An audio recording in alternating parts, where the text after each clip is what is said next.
ತುಂಬ ಜನಕ್ಕೆ ಅರ್ಥ ಆಗಲ್ಲ ಕನ್ನಡದಲ್ಲಿ. I was asking his permission to speak in English so that many people, especially those who are watching from all around the world, they can understand. So Shivalinga Swamiji has come all the way from Ballari, Hampasagara, Mata from there, and I met him 2 years ago in Gadag campus. Extremely humble, very straightforward, and I almost thought that if he was not a Swamiji, he would have been a poet.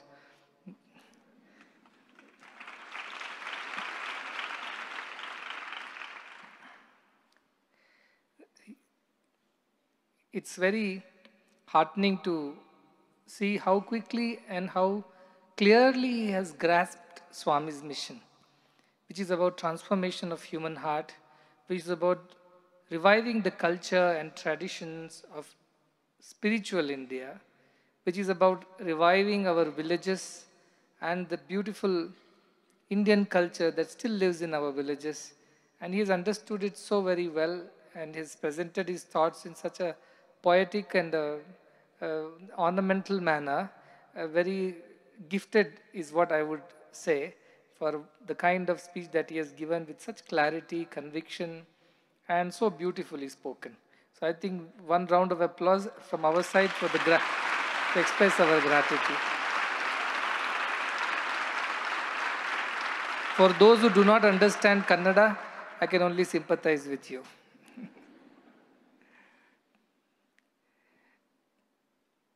That is a Shiva Kshetra from where he is coming. And this is also a Shiva Kshetra. The Nandishwara temple, both the Yoganandishwara and Bhoganandishwara temples, they have a tradition which is running almost 1,000 years in the recorded history. But the history of this place goes back several thousands of years ago when Vishwamitra was residing in this place and was running an ashram. And that is when, once upon a time, a lingam was installed in this place, right very, very much where now the Nandi temple stands. And later, year after year, centuries after centuries, several kings occupied this place, ruled this place, and they modified it. And now you can go and see there are different kinds of temple architecture belonging to different empires. So that is how this place has grown over a period of time. The whole idea of performing Atirudra Mahayajnam in this place is because this already has the energy of Lord Shiva here. And he says, as Rudra, Shiva is the one who destroys our sorrows. Rudam Dravayati iti Rudraha, they said, the one who removes the tears from our eyes. He is Rudra. And what is that true tear, true pain in our heart? Is this bondage to the body. Deha Pasha. The other day, Bharat was telling from Ashtavakra Gita.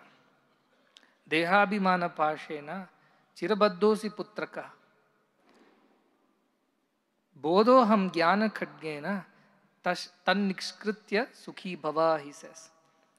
This body attachment is the sorrow that is what we are suffering with. We don't realize it, but truth is that thinking that we are this body, that ajnana is the reason for all our sorrows. From there arises selfishness, self-interest, greed, arishatvargas. Everything arises from this one wrong notion that we are the body. And Shiva, when we say Shivoham, we don't refer to a particular form.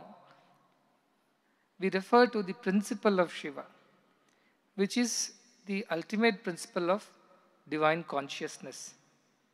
So therefore, when we chant this Rudram, at physical level, of course, it grants us whatever we require to live in this world. But more importantly, it takes us to our divine self, the divine consciousness. And unless, as he said, either there is divine or there is this deep wine. People are running away from their sorrows by running towards wine, by immersing themselves in all kinds of escapist mechanisms to run away from sorrow. You ask anybody who is a drunkard lying around somewhere in a bus stand or a roadside, why are you drinking? What will he say? To forget my sorrows. I have so many problems, so many sorrows. To forget that I drink. But the other way to escape from sorrow is divine. The realization that we are divine will help us to get rid of all our sorrows.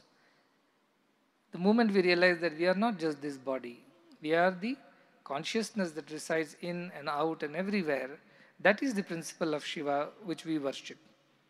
And when we pray to Rudra, we truly tell him, we pray to that form which is the representation of the divine consciousness that help us to get rid of this dehabhimana, help us to get rid of this ignorance that we are just the body limited within this frame of full of all the senses that always are controlling us. We are not that. We are far beyond that. We are far bigger than that. That is the prayer with which we can get rid of all our sorrows. And that is why we perform these yajna yagas, to constantly remind ourselves of who we truly are. Shankaracharya says, we all chant Nirvana Shatakam. And what does he say? He concludes at the end what I am. Manobuddhya hankara chittani naham, nacha shrotra jihve, nacha grana netre, nacha vyoma bhumi, na tejo na vayu, chidananda rupa shivoham shivoham. At the end he concludes, he negates everything. Neti, neti, this is not I am, this is not I am.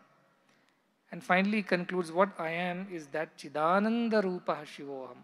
So when Shiva we refer to, we don't refer to that who lived in Kailash. Of course, the Puranic stories will tell you that. That is also true. But more importantly, Shiva represents the principle of Atmic consciousness, divine consciousness, and that is the only solution to all our sorrows. There is one permanent solution to all our problems. So what are we trying to do through our education, through our hospitals, through all these things? We are wiping away the tears of people who are sorrow-stricken, who are in grief, who are suffering, be it a health problem, be it poverty, be it deprivation, any of the kinds. So what we are doing, actually we are doing service to Rudra, because he is the one who wipes away the tears from the eyes of people. And when we educate a child and the child learns, grows, becomes self-sufficient, is able to take care of the people around, is able to come out of this cycle of poverty, there is Rudra at work, who's wiping away the tears from the child's eyes.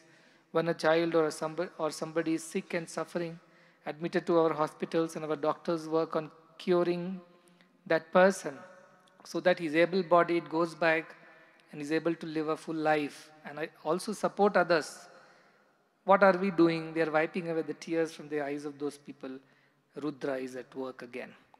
Therefore, I say, whatever we do, we must do it as yajna. Yajnat karma samudbhavaha. You work in the hospital, think you are doing Rudra Yaga. How? By wiping away the tears of the sick. When you are working in schools where poor children are coming and studying, what are you doing? I'm doing Rudra Yagam. How? Because I'm wiping away the tears of those parents who are helpless, those children who are hapless. For them, this is a boon. Even when people come here and they have some suffering or sorrow, and we go around, we talk to them, we console them, we give them courage and faith, we listen to them patiently. What are we doing? We are doing Rudra Yaga because we are wiping away the tears from the eyes of those people. Therefore, this Yatirudra Mahayajna is not just for 11 days done in a particular way. But every day, everything that we do, when we wipe the tears away from the eyes of people, that is Rudra Yaga, because we are bringing happiness, joy to somebody and taking away the sorrow from them. That is the job of Rudra. So in that way, everybody in some capacity is a Rudra by his or her own self when we are doing this work of helping the needy and the poor. And that is true yajnam. This is symbolic yajnam. But the truth, the real yajnam is when we are helping people, serving people, healing people, and wiping away the tears of sorrow from their eyes. On one side, I'm so glad today we have our Shiva Prasad who spoke about the education mission and how these young boys are taking to this path of service at such a young age, especially in these times of distractions where the youth of the world are totally disoriented. They just don't even know what is the purpose of their lives. And it is what is called, somebody taught me this, YOLO generation. You live only once. In that generation, there are Shiva Prasads who go back to the remotest rural areas and fight tooth and nail to build a campus, stand their ground in the sun and rain, and build a temple of education which houses so many children who are in need of this education. And then on the other side, we are also looking at building a medical college, because I realize that this medical degree is becoming very expensive. And those who buy medical education, they will have to sell the medical education tomorrow. So I have a plan to also build a medical education facility so that some of our students who have interest in medicine can also take up that. And that way also they will be able to help the society. And so on one side, Shiv Prasad, who is the youngest, the latest batch of interns, and there is this, where is our Neeraj?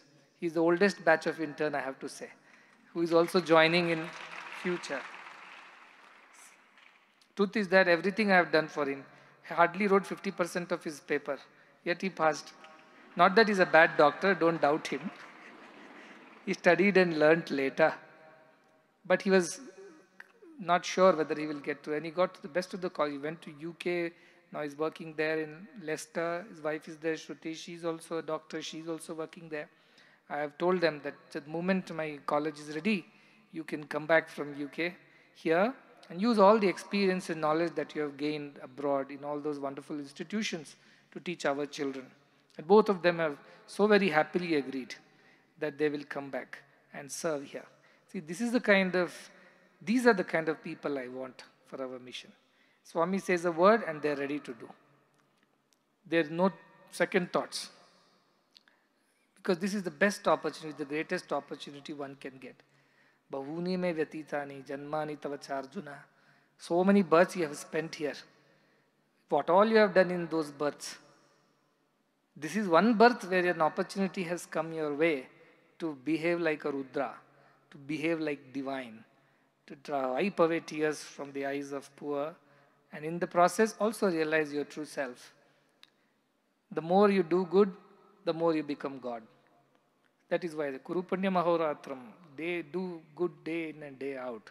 Everybody has to serve in some way or the other with whatever capacity. Swamiji is serving by teaching such truths to all the people, orienting them towards God, which is a great service. At the end of it, if you don't do that, the society will be broken.